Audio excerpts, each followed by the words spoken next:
प्यारे मित्रों नमस्कार। आपका हमारे इस वीडियो लेक्चर में बहुत बहुत स्वागत है। आज हम लोग अपने चैप्टर में आगे बढ़ते हुए आप पहुंचे हैं चुंबकीय क्षेत्र। पिछले वीडियो तक हम लोगों ने यह जाना है कि जब आवेशों का प्रवाह होता है तो विद्युत धारा उत्पन्न होता है और उस विद्युत धारा के कारण या आवेशों के प्रभाव के कारण चुंबकीय क्षेत्र यानी चुंबकत्व की उत्पत्ति होता है। और यह सिद्धांत इस कथन को ओस्टेड ने अपने प्रयोग के द्वारा साबित करके भी दिखलाया है। तो आज हम लोग चुंबकीय क्षेत्र के बारे में, मैग्नेटिक फील्ड के बारे में जानेंगे। मित्रों थोड़ा सा पहले ध्यान दें, चुंबकीय क्षेत्र मान लीजिए कि यदि यह एक चुंबक है, क्या यह एक चुंबक है, तो अगर मान लेते हैं कि हमने एक वस्तु लोहे को यहाँ रखा और यह यहाँ इस पे आकर्षित हो गया, मतलब इधर से टान लिया गया तो हम कहेंगे कि यह चुंबकीय क्षेत्र था। ठीक है। अगर हो सकता है कि हमने यहाँ वस्तु को रखा, यहाँ से भी टान लिया तो यह भी चुंबकीय क्षेत्र था। अगर हमने यहाँ वस्तु को रख दिया, यहाँ भी से टना गया तो चुंबकीय क्षेत्र था।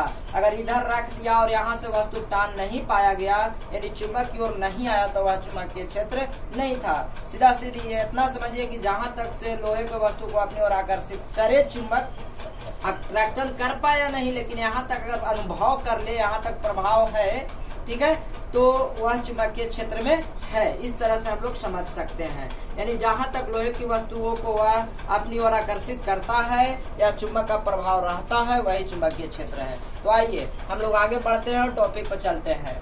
देखिए चुंबकीय क्षेत्र क्या है। किसी धारावाही चालक, ध्यान दीजिए, जहाँ से धारा का प्रवाह हो रहा है यानी आवेशों का प्रवाह हो रहा है, तो वह आवेश का प्रवाह के कारण चुंबक उत्पन्न हो रहा है यानी चुंबकीय क्षेत्र बना रहा है।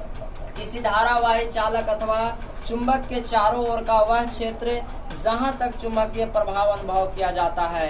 अभी हमने कहा कि जब धारावाही चालक यानी धारा का प्रवाह होगा तो चुंबकीय क्षेत्र बनेगा, चुंबक भी रखा रहेगा तो उसके चारों ओर चुंबकीय क्षेत्र उत्पन्न होगा। तो वही कहा जा रहा है, किसी धारावाही चालक अथवा चुंबक के चारों ओर का वह क्षेत्र जहां तक चुंबकीय प्रभाव अनुभव किया जाता है चुंबकीय क्षेत्र कहलाता है। जहां तक चुंबक का प्रभाव रहेगा चुंबकीय क्षेत्र कहलाता है। यह एक सदिश राशि है, इसे बी वेक्टर द्वारा सूचित किया जाता है।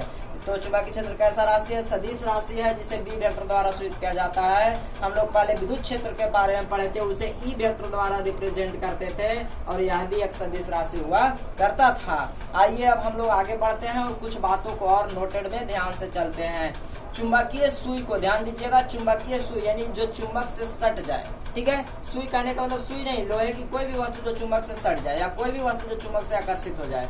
चुंबकीय सुई को चुंबकीय क्षेत्र में रखने पर, ध्यान दीजिएगा, चुंबकीय क्षेत्र में रखने पर वह चुंबकीय क्षेत्र के दिशा के संरेख हो जाता है। कहने का तात्पर्य है मित्रों कि यदि यह चुंबक है, ठीक है, और जहां भी चुंबकीय क्षेत्र की दिशा होगा, मतलब चुंबक को ऐसे हम बढ़ाएंगे तो चुंबकीय क्षेत्र ऐसे बढ़ता जाएगा, तो चुंबकीय सुई जो रहेगा इसका संरेखी मतलब इसको सामने रहना ज्यादा उचित समझता है। तो ध्यान रखेंगे, चुंबकीय सुई को अगर चुंबकीय क्षेत्र के दिशा में रख देंगे तो वह चुंबकीय क्षेत्र के दिशा का क्या हो जाता है? संरेखी हो जाता है, कोलिनियर बना लेता है।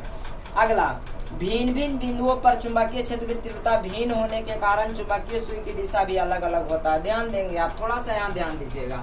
मान लेते हैं कि यह चुंबक है। आप यह बात कभी नोट किए होंगे कि यदि यह चुंबक है तो चुंबक यहाँ पर की वस्तु को, यहाँ एक कांटी रख दिए, इसको यह खींच लिया आपने, अगर इसी कांटी को यहाँ रखे तो यह नहीं खींचा। तो कहने का तात्पर्य यह था कि यह चुंबक के करीब चुंबकीय क्षेत्र ज्यादा था, यानी चुंबक तो ज्यादा था तो यह इधर खींचा चलाया, लेकिन यहाँ तक चुंबक कम हो गया, यानी चुंबकीय क्षेत्र अलग अलग बिंदुओं पर अलग अलग होता है। इसलिए जो चुंबकीय सुई की दिशा होता है वो अलग अलग होता है। अब हम लोग आगे चलेंगे और चुंबकीय क्षेत्र के लिए व्यंजक प्राप्त करेंगे, सो आप ध्यान से समझिएगा मित्रों। अब हम लोग जान चुके हैं कि Q आवेश को, सुनिएगा, Q आवेश जब प्रवाहित होगा तो वह चुंबकीय क्षेत्र उत्पन्न करेगा, ये हम लोग पढ़ चुके हैं, और विद्युतीय क्षेत्र भी बनाएगा। सुनिएगा, Q आवेश के किसी कण को, Q आवेश के कण को भी वेग से, किससे? भी वेग से चुंबकीय क्षेत्र B वेक्टर में लाने पर, मित्रों ध्यान दें, Q आवेश के कण को भी वेग से चुंबकीय क्षेत्र B वेक्टर में लाने पर लगा चुंबकीय बल। ध्यान देंगे, हम लोग पढ़ चुके हैं कि अगर हम लोग Q आवेश को v वेग से, Q आवेश को किस वेग से, v वेग से चुंबकीय क्षेत्र में लाएंगे तो एक बल लगेगा। तो वह कौन बल कहलाएगा? चुंबकीय बल। विद्युत क्षेत्र में जाता तो विद्युतीय बल कहलाता। ठीक है, चुंबकीय बल F बराबर Q इंटू बी वेक्टर गुने v वेक्टर। थोड़ा सा ध्यान दें, यहाँ आपको कंफ्यूज होने की कोई बात नहीं है, आप समझ जाइएगा। थोड़ा सा इस सूत्र को आप एक बार ध्यान दें। हम लोगों ने एक सूत्र पढ़ा था, E बराबर F अपॉन Q नॉट। ठीक है, किसी परीक्षण आवेश के कारण, देखिए जब परीक्षण आवेश को हम लोगों ने रखा था किसी विद्युतीय क्षेत्र में, तो वह एक प्रकार का बल लगाया था। ठीक है, ध्यान दीजिए इस सूत्र पर। आप अगर यहाँ से अगर गुना कर दे तो E गुने Q नोट हो जा रहा है। ध्यान से देख लीजिए, अगर F बराबर मान निकालिएगा तो E गुने Q होगा। तो आप ध्यान से देखिएगा कि यहाँ E तो है नहीं, यहाँ तो B वेक्टर है।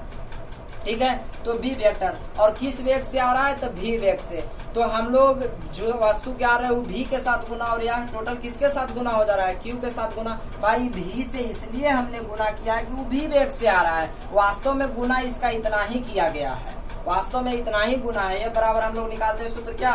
E गुने Q। देख लीजिए ये सूत्र आप लोग पढ़ चुके हैं, लेकिन यहाँ E तो है नहीं, यहाँ क्या है? हम लोग को B है। तो यहाँ चुंबकीय क्षेत्र B वेक्टर बराबर F अपॉन Q।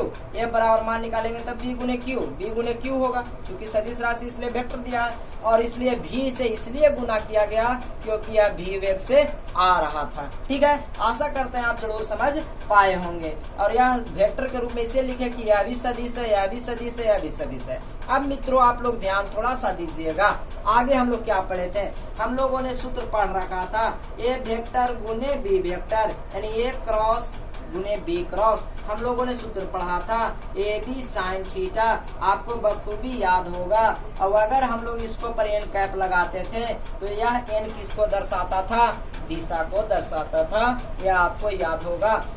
तो हमने यही किया, ए वेक्टर को छोड़ दिया, Q के Q लिख दिया, B गुने V बराबर क्या होगा? BB sine theta into n cap, जहाँ n गतिमान कण का दिशा है तथा थीटा B तथा V के बीच का कोण है, यानी B वेक्टर यानी चुंबकीय क्षेत्र और V वेक्टर यानी जो जिस गति से वह कण चल रहा है, Q आवेश का कण चल रहा है, दोनों के बीच का कोण है। आगे थोड़ा और ध्यान से समझना है मित्रों, तो ध्यान दीजिएगा। अब हम लोग कह रहे हैं यदि कण की गति की दिशा, ध्यान देंगे, कण की गति की दिशा, गति भी था, चुंबकीय क्षेत्र की लंबवत हो। देख लीजिए क्या कह रहा है, जो कण के गति है मतलब V की दिशा, चुंबकीय क्षेत्र B के क्या हो? लंबवत, परपेंडिकुलर हो, लंबवत हो, तो थीटा के जगह पर कितना हो जाएगा मित्रों? 90 डिग्री। अब हम लोग समीकरण 2 से चलेंगे तो F बराबर देखिए Q के Q रहेगा, B के V रहे, B के क्लियर रूप से रहेंगे, और साइन थीटा के जगह पर कितना आ जाएंगे? Sine 90 degree. और साइन 90 डिग्री का वैल्यू मित्रों कितना हो जाएगा? 1 हो जाएगा। इसलिए हम लोग को ये बराबर क्या बच जाएगा? QB भी बच जाएगा। बोलिए, आप यहाँ जरूर समझ पाए होंगे कि इस तरह से बचेगा। ठीक है, अब यहाँ से हम लोग मित्रों B का मान निकाल लेंगे, यानी चुंबकीय क्षेत्र का जब हम लोग सूत्र बना लेंगे तो देख लीजिए B बराबर मान यहाँ से निकालिएगा मित्रों, तो F upon Q into V हो जाएगा, और यही चुंबकीय क्षेत्र का क्या हो जाता है? व्यंजक हो जाता है। तो आशा करते हैं कि आपको यह व्यंजक निकालने आएगा। अब आप वीडियो के अंत तक बने रहें मित्रों। हम लोग चुंबकीय क्षेत्र के SI मात्रक को, बड़े मात्रक, छोटे मात्रक, इसके विभिन्न प्रारूपों को समझेंगे। तो आप वीडियो पर पूरा फोकस रखें और ध्यान पूर्वक इसको आकर्षित करें, ग्रहण करें, आपके लिए बहुत किफायती होने वाला है। तो आप वीडियो के अंत तक जरूर बने रहें। हाँ, आपको जो भी बातें पूछना हो आप हमें कमेंट बॉक्स में जरूर पूछ सकते हैं, हमें बहुत ही अच्छा लगेगा। तो आप वीडियो के अंत तक जरूर बने रहें।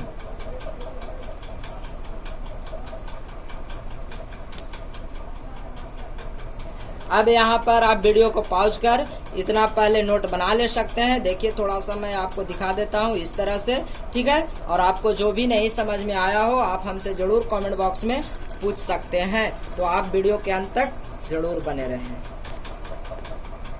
प्यारे मित्रों, आगे बढ़ने से पूर्व थोड़ा सा आप यहाँ पर एक नई बात को समझ लें।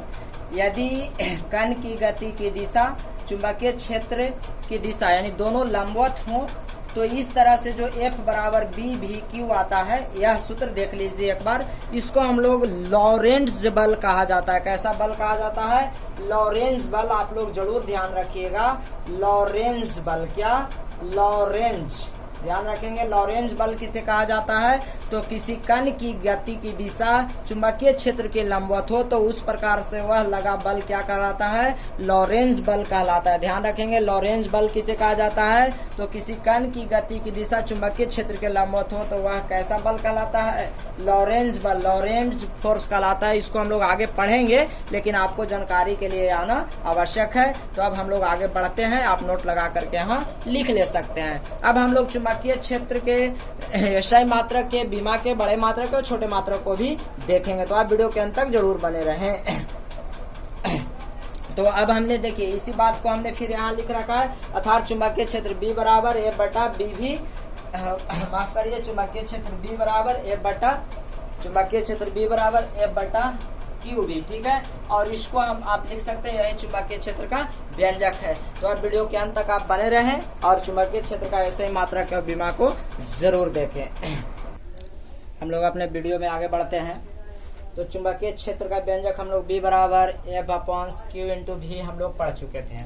अब हम लोग अपने चैप्टर में आगे जा रहे हैं और चुंबकीय क्षेत्र का ऐसे मात्रक, आप ध्यान दीजिए, चुंबकीय क्षेत्र का ऐसे मात्रक पर B बराबर हम लोगों ने निकाला F बटा Q इंटू V, ठीक है। अब ध्यान से देखेंगे तो F फोर्स का ऐसे मात्रक न्यूटन होता है, आवेश Q का ऐसे मात्रक कूलम्ब होता है और V वेग का ऐसे मात्रक मीटर प्रति सेकंड होता है। यह आप समझ सकते हैं। अब हम लोग अगला स्टेप पर आ रहे हैं, थोड़ा ध्यान दीजिएगा। न्यूटन को न्यूटन छोड़ दिया और देखिए मीटर इंटू से, कूलम्ब और मीटर आपस में गुना में है, तो हमने यहाँ क्या लिखा कि मीटर को छोड़ दिया, ठीक है। कूलम्ब प्रति सेकंड हो सकता है, कर दिया। अब न्यूटन को न्यूटन, मीटर मीटर, कूलम्ब प्रति सेकंड को हम लोग क्या कहते हैं? एम्पियर। ध्यान रखिएगा, तो न्यूटन प्रति मीटर इंटू एम्पियर को हम लोग क्या कहते हैं? टेस्ला कहते हैं। टेस्ला किसे कहा जाता है? न्यूटन प्रति मीटर गुने एम्पियर। ध्यान देंगे टेस्ला बराबर, टेस्ला किसके बराबर होता है? तो न्यूटन प्रति मीटर गुने एम्पियर को हम लोग क्या कहते हैं? टेस्ला कहते हैं, ठीक है। जिसे हम लोग किसको द्वारा सूचित करते हैं? T द्वारा। अर्थात चुंबकीय क्षेत्र का ऐसे मात्रक क्या होता है? टेस्ला होता है, जिसे T द्वारा सूचित किया जाता है। ध्यान देंगे, टेस्ला जो है चुंबकीय क्षेत्र का बड़ा मात्रक होता है। हमने आगे लिखा है चुंबकीय क्षेत्र का बड़ा मात्रक टेस्ला होता है, ठीक है। तो चुंबकीय क्षेत्र का कुछ और मात्रक हैं जिसको हम लोग आगे देखेंगे, तो उससे पहले कुछ और बात को ध्यान से देखिए। अब बात आता है कि एक टेस्ला चुंबकीय क्षेत्र क्या है, एक टेस्ला क्या है, ठीक है। एक टेस्ला, तो एक टेस्ला आप यहाँ से बना सकते हैं क्या? जब हम लोग बल रखेंगे 1 न्यूटन, बल कितना रखेंगे? 1 न्यूटन, आवेश कितना रखेंगे? 1 कूलम्ब, और वेग कितना रखेंगे? 1 मीटर प्रति सेकंड, तो आंसर कितना आएगा? 1 टेस्ला आएगा। उसी को हमने लिखा 1 टेस्ला क्या है, तो देखिए 1 टेस्ला अर्थात यहाँ समझिए, फोर्स होगा 1 न्यूटन, कूलम्ब होगा 1 कूलम्ब, आवेश होगा 1 कूलम्ब और वेग कितना होगा? 1 मीटर प्रति सेकंड, तो वह क्या कहलाएगा? चुंबकीय क्षेत्र 1 न्यूटन मतलब 1 टेस्ला कहलाएगा, ठीक है। यानी यह एक चुंबकीय क्षेत्र है और एक चुंबकीय क्षेत्र किसका बराबर होगा? 1 टेस्ला के बराबर होगा। तो हमने उसी को लिखा है 1 कूलम्ब आवेश, ध्यान समझिएगा, 1 कूलम्ब आवेश किसी चुंबकीय क्षेत्र में, परिभाषा 1 टेस्ला क्या देंगे? 1 कूलम्ब आवेश किसी चुंबकीय क्षेत्र के लंबवत 1 मीटर प्रति सेकंड के वेग से गति करे और आवेश पर, और उस आवेश पर कितना बल लगता है? 1 न्यूटन का लॉरेंज बल कार्य करता है, तो चुंबकीय क्षेत्र 1 टेस्ला होता है, ठीक है। अर्थात 1 टेस्ला के बराबर हमने लिख लिया है। यहाँ से परिभाषा हमने बनाया है क्या? यदि 1 कूलम्ब का आवेश किसी चुंबकीय क्षेत्र में, क्षेत्र के लंबवत 1 मीटर प्रति सेकंड मतलब वेग के बारे में बोला गया है, से गति करे और आवेश पर 1 न्यूटन का लॉरेंज बल लगे। कैसा बल लगे? लॉरेंज बल लगे, जो हम लोग पिछले पढ़ चुके हैं, हो तो चुंबकीय क्षेत्र 1 टेस्ला कहलाता है। अर्थात 1 B बराबर 1 न्यूटन 1 कूलम्ब इंटू 1 B, तो इसको हम लोग क्या कहेंगे? 1 टेस्ला। आप यहाँ से 1 T भी लिख सकते हैं। अब कुछ आगे बढ़ रहे हो, ध्यान समझिएगा। चुंबकीय क्षेत्र का बड़ा मात्रक टेस्ला होता है। चुंबकीय क्षेत्र का बड़ा मात्रक क्या है? टेस्ला। इसका सीजीएस मात्रक गॉस। चुंबकीय क्षेत्र का सीजीएस मात्रक क्या होता है? गॉस। आप ध्यान से देखिएगा। एवं एक अन्य मात्रक वेबर प्रति मीटर स्क्वायर होता है। ध्यान रखेंगे, चुंबकीय क्षेत्र का बड़ा मात्रक है टेस्ला, सीजीएस मात्रक, बड़ा मात्रक या एसआई मात्रक है टेस्ला, सीजीएस मात्रक है गॉस, एवं एक अन्य मात्रक है वेबर प्रति मीटर स्क्वायर, जिसमें संबंध 1 टेस्ला बराबर 10 के पावर 4 गॉस या 1 वेबर मीटर प्रति स्क्वायर होता है। तो याद रखिएगा 1 टेस्ला बराबर कितना होता है, 10 के पावर 4 गॉस या 1 वेबर प्रति मीटर स्क्वायर होता है। तो इन सारी बातों को आप ध्यान में जरूर रखेंगे। इस वीडियो में अब आगे बढ़ते हैं, इसका ऐसे ही मात्रक पढ़ लिए, अब बीमा को देखते हैं और कुछ महत्वपूर्ण बातों को और अध्ययन करते हैं। तो आप वीडियो के अंत तक जरूर बने रहें। तो आइए हम लोग आगे बढ़ते हैं, इसका बीमा मतलब चुंबकीय क्षेत्र का बीमा और इसके प्रमुख मानों को और समझते हैं। तो आप इन बातों को जरूर स्टडी करते रहें और वीडियो के अंत तक जरूर बने रहें। हम लोग वीडियो में आगे बढ़ रहे हैं और चुंबकीय क्षेत्र की बीमा को देख रहे हैं। किसको देख रहे हैं, चुंबकीय क्षेत्र की बीमा। तो आप ध्यान से देखिए, चुंबकीय क्षेत्र की बीमा के लिए हम लोगों ने क्या किया है कि B बराबर पहले सूत्र को लिख लिया, सेम कंडीशन तक यहाँ से हम लोगों ने कूलम मीटर प्रति सेकंड बना लिया। और ध्यान से देखिए, कूलम प्रति सेकंड को हम लोग एम्पियर और मीटर इंटू एम्पियर, यहाँ से हम लोग बल के लिखेंगे तो mL/t-2, मीटर के लिए L लिखेंगे, एम्पियर के लिए A लिखेंगे, L से L कैंसिल हो जाएगा, यह हम लोग को बीमा आ जाएगा। ठीक है, तो अब चुंबकीय क्षेत्र की बीमा भी निकाल लीजिएगा। अब कुछ और बातों को आपके लिए हमने यहाँ लिख रखा है, ध्यान पूर्वक देखेंगे। नोट, प्रयोगशाला में एक सामान्य चुंबक, जो हम लोग थोड़ा सा छोटा चुंबक होता है, वह प्रयोगशाला में एक सामान्य चुंबक 1 टेस्ला चुंबकीय क्षेत्र उत्पन्न करता है। तो आप ध्यान रखिएगा, एक सामान्य चुंबक जो है कितना चुंबकीय क्षेत्र उत्पन्न करता है, तो 1 टेस्ला चुंबकीय क्षेत्र उत्पन्न करता है। विशेष स्थितियों में थोड़े समय के लिए या कम समय के लिए कभी कभी 200 से 400 टेस्ला चुंबकीय क्षेत्र उत्पन्न किया जाता है। जरूरत पड़ने पर विशेष स्थिति में कभी कभी 200 से 400 चुंबकीय क्षेत्र का टेस्ला चुंबकीय क्षेत्र उत्पन्न किया जाता है। तो ध्यान रखना है, एक सामान्य चुंबकीय क्षेत्र कितना चुंबकीय क्षेत्र उत्पन्न करता है, एक सामान्य चुंबक कितना चुंबकीय क्षेत्र उत्पन्न करता है, तो 1 टेस्ला। कभी कभी विशेष स्थितियों में थोड़े समय के लिए 200 से 400 टेस्ला का चुंबकीय क्षेत्र उत्पन्न किया जाता है। और अगला बहुत इंपॉर्टेंट है आपके लिए, कुछ तारा जो स्टार हैं, तारे हैं, तो उन तारों पर कुछ तारों पर चुंबकीय क्षेत्र का अनुमान है। इन तारों को न्यूट्रॉन्स तारा कहा जाता है। कुछ तारा पर किसका अनुमान है, चुंबकीय क्षेत्र होने का अनुमान है। ऐसे तारों को न्यूट्रॉन्स तारा कहा जाता है, जो आपके लिए बहुत इंपॉर्टेंट है ऑब्जेक्टिव के लिए।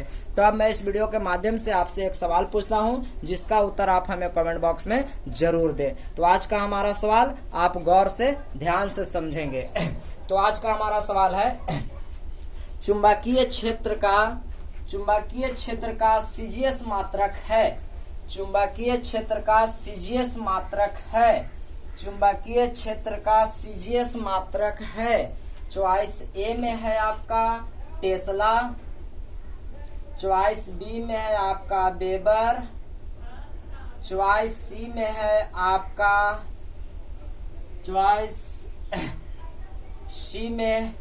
है आपका चलिए वेबर प्रति मीटर स्क्वायर ले लीजिए। चॉइस सी में है आपका गॉस और चॉइस डी में है कोई नहीं। ठीक है, तो आप अपना उत्तर हमें कमेंट बॉक्स में जरूर दें। फिर से, चुंबकीय क्षेत्र का सीजीएस मात्रक है टेस्ला, वेबर मीटर प्रति स्क्वायर, वेबर प्रति मीटर स्क्वायर, सी में है गॉस और डी में है कोई नहीं। तो आप अपना उत्तर हमें कमेंट बॉक्स में जरूर दें, हमें आपके उत्तर का इंतजार रहेगा। अगर आपको यह वीडियो पसंद आया तो प्लीज लाइक और शेयर जरूर करें। चैनल पर नए हैं तो चैनल को सब्सक्राइब भी जरूर कर ले, ताकि हमारा वीडियो आपको मिलता रहे। दोबारा सब्सक्राइब करने की कोई आवश्यकता नहीं है। तो आप वीडियो के अंत तक बने रहने के लिए बहुत बहुत धन्यवाद। फिर मिलते हैं, तब तक के लिए नमस्कार।